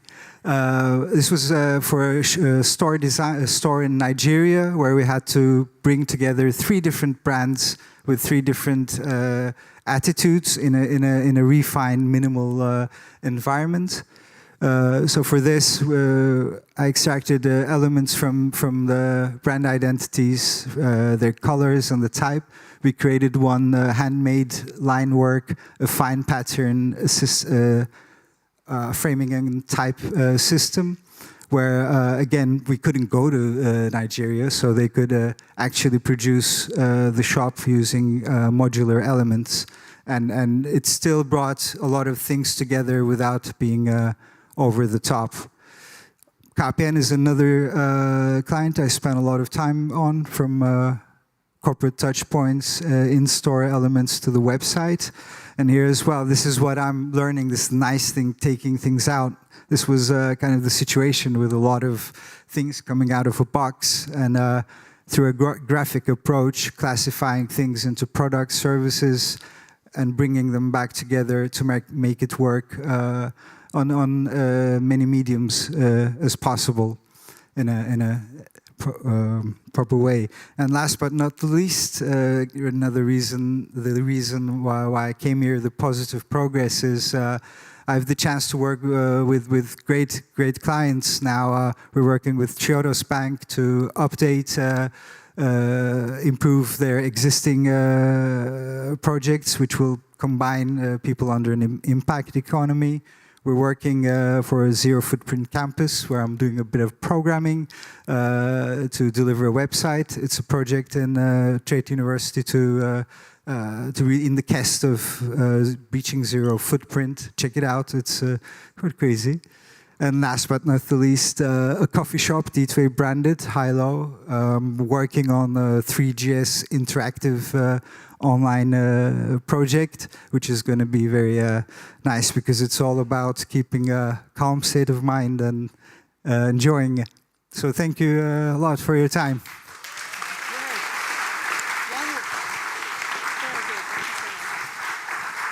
Thank you so much, Oygar Erdal. Thank you. And finally, we have one more guest who is not here, but who is in Kenya. Her name is Miltenburg, and she's a brand developer and writer and founder of The Brandling. Some of you might know it. It's a creative agency based in Nairobi, a hub for social enterprise and innovation. And Anna lived and worked basically all over the world, and that's why we asked her also. She's Dutch, but she works and lives all over the world. We asked her finally to also reflect on the Dutch design culture, since we came from the past, from total design, which is a typical Dutch icon. Then we went to the perspective of foreign designers working in the Dutch graphic culture. And now, finally, we're moving to our final guest, who's going to read a column from Kenya, who tells how she perceives or how she holds on to the Dutch design culture in all these different countries. So let's listen to Anna Miltenburg. What's it like to work at a Dutch design agency? Well, that rather depends on what agency you work at. Or does it? I thought there is no such thing as one Dutch design agency culture until I started working abroad. As they say, while traveling, you find yourself. I've worked in Mali, Taiwan, France, England, Germany, Ireland, South Korea, Tunisia, Italy, Saudi Arabia, Kenya, Australia, US, Zambia, and Norway. I've not lived in the Netherlands for over 2 years, which has given me ample opportunity to reflect. So I'm gathering my thoughts at my desk, which is 6,670 kilometers away from Amsterdam. It's the 18th of May as I record this, and it's winter here now in Nairobi. I'm sitting in the garden surrounding my office. I'm looking at beautiful ancient trees. From the white office villa comes the loud hiss of an espresso machine. And the lawn is scattered with tables equipped with plugs and Wi-Fi at which Kenyan professionals of all kinds type away on their laptop. This recording no doubt will have some typical Nairobi sounds in the background. Hundreds of tropical birds are trying to cover up the sounds of the relentless construction work that's all around us. So here are my thoughts on our Dutch design agency culture. If culture is a collective programming of the mind, then isn't the culture of our agencies defined by the people who populate them? And those people are surprisingly similar if you look at them within the total breadth of the entire human race. 95% of our agency population is made up of white, middle-class, left-leaning individuals. While there are some internationals and a handful of designers whose family roots lay abroad, most agencies are bastions of Dutchness. Our agencies are staffed and run mostly by people who have gone to an art academy, not an applied design school or university. Academies housed in their own buildings, solely occupied by creatives. And during our time there, our teachers encouraged us to be independent, critical thinkers, to develop our own points of view and to believe that we are not just designers, but autonomous artists. If that is not programming, I don't know what is.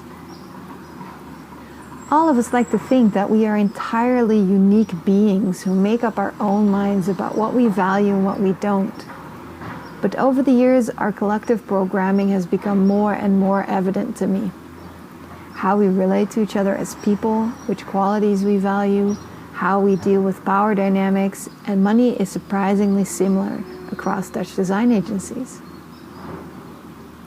This is my entirely subjective, generalizing list of Dutch agency culture indicators. The first indicator is individuality. The Dutch value above all their individuality and independence. Designers work for their own portfolio instead of a team outcome. Dutch agencies fight for creative freedom and as much independence from client work as possible. A creative director can win the most respect from a team when she ends a client relationship because said creative freedom is not granted. Our designers are expected to have their own personal point of view and they must express it even if they go against the person with more experience or the higher job ranking.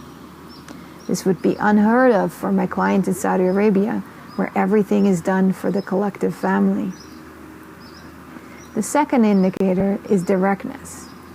The Dutch designer believes that directness, honesty, and straightforward discussion are the only way to run a creative process.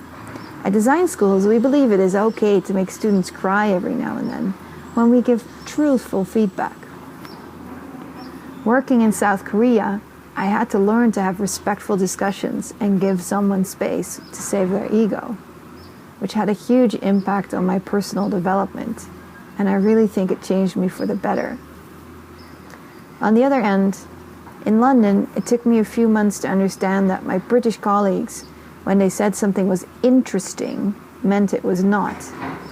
When they said to keep investigating and that they were sure I would come up with a solution, they meant that I should drop it immediately.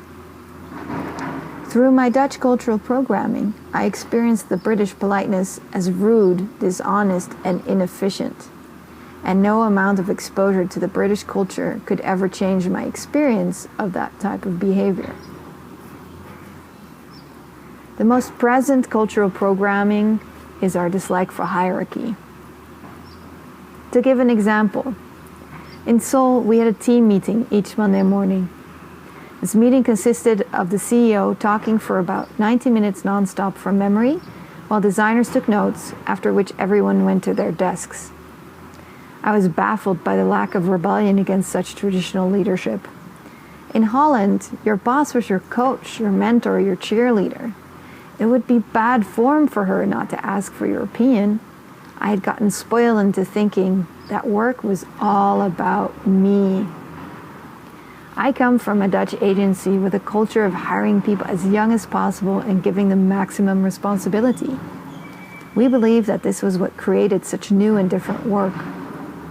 In South Korea, when I needed to hire designers for a team, our CEO recommended I pick the person with the most years of experience and the highest title, instead of basing my choice on a great portfolio. It would have been unthinkable to send a 25-year-old to our biggest client for a presentation. Another indicator, nostalgia. For all the talk about innovation in the Netherlands, working in Kenya has made me realize that we have a lot of nostalgia and a lot of hang-ups. Designing a stamp is still considered a distinction in someone's career. At graduation exhibitions, I'm struck by the amount of paper books that are still being produced. In Africa, I don't see any such nostalgia because there's nothing great to look back on. Hundreds of years of colonial oppression, slavery, and poverty. I find people are moving forward without any reserves. This means that in Kenya, you can design entirely without taboos. No one will berate you about your kerning. No design student will want to design a book or a poster. They all design for digital. No looking back. I'm sure it'll come as a surprise when I say that my work in Saudi Arabia made me see that in Holland, we still often have pretty traditional divisions of roles within genders at agencies. The back office, save the occasional IT guy, is almost always made up of women. Project managers tend to be women. The more technical design professions are often held by men. When I did a workshop at a university in Riyadh, Saudi Arabia, it was the first time I had a female technician set up my laptop, screen, and audio. With men and women being completely separated from each other in all aspects of life save for the family, women at the university completely ran their own world.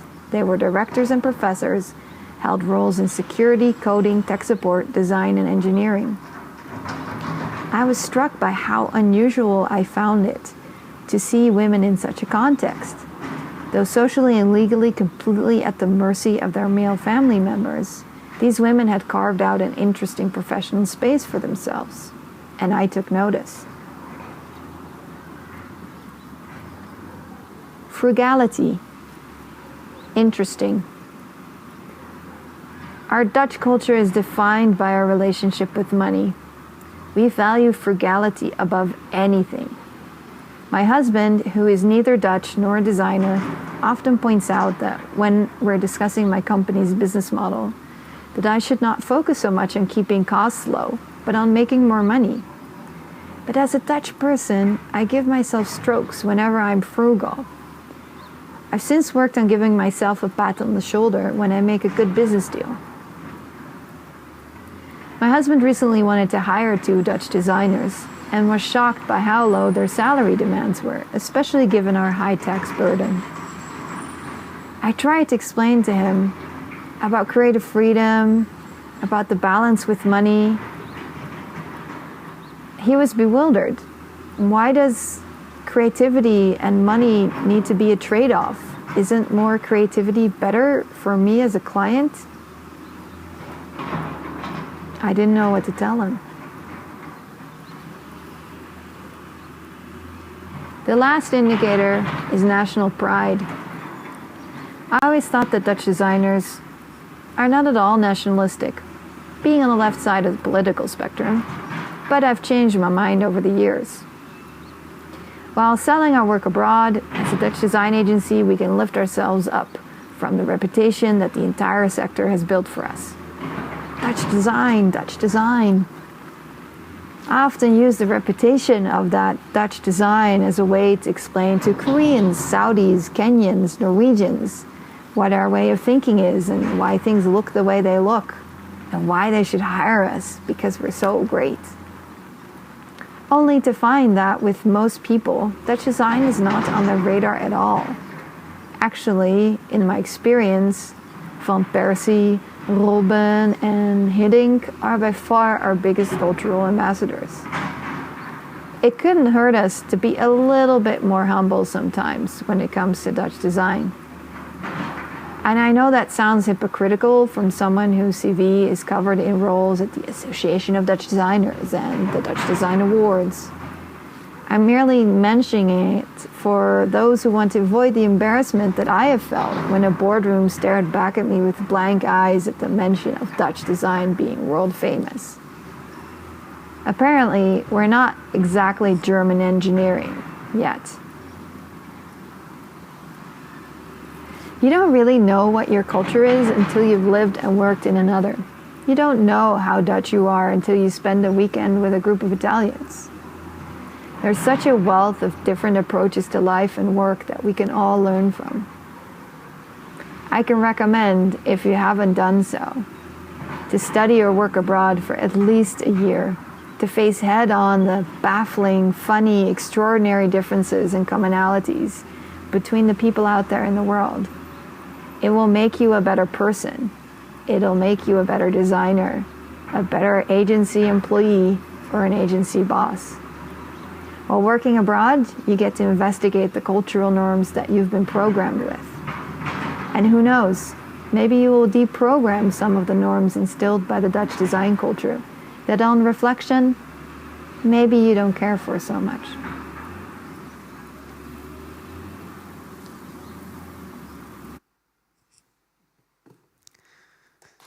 An applause for Anne Miltenburg. What a wonderful, another different perspective on what Dutch design culture is, can be, or wants to be, or isn't quite yet still. I want to thank all the guests that were here tonight, and also Anne in Kenya. I also want to thank you for being here and for listening and seeing all these different perspectives on what our culture is all about, what graphic design is all about. I also want to take you to the autumn, where our second edition will be. So please check out our website somewhere in September to see when our second edition is. Just want to quickly look ahead to the 16th of June, where there is this great exhibition on modernism in print by the Bijzondere Collecties from the University of Amsterdam. I think it runs from the 16th of June until the 1st of October.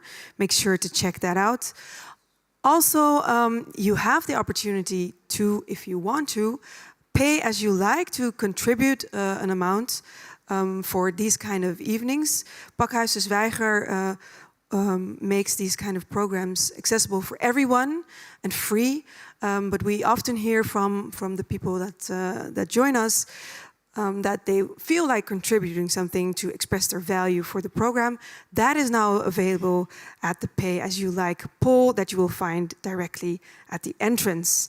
Now, does anyone know what Ajax is doing? 2-0. 2-0. Okay.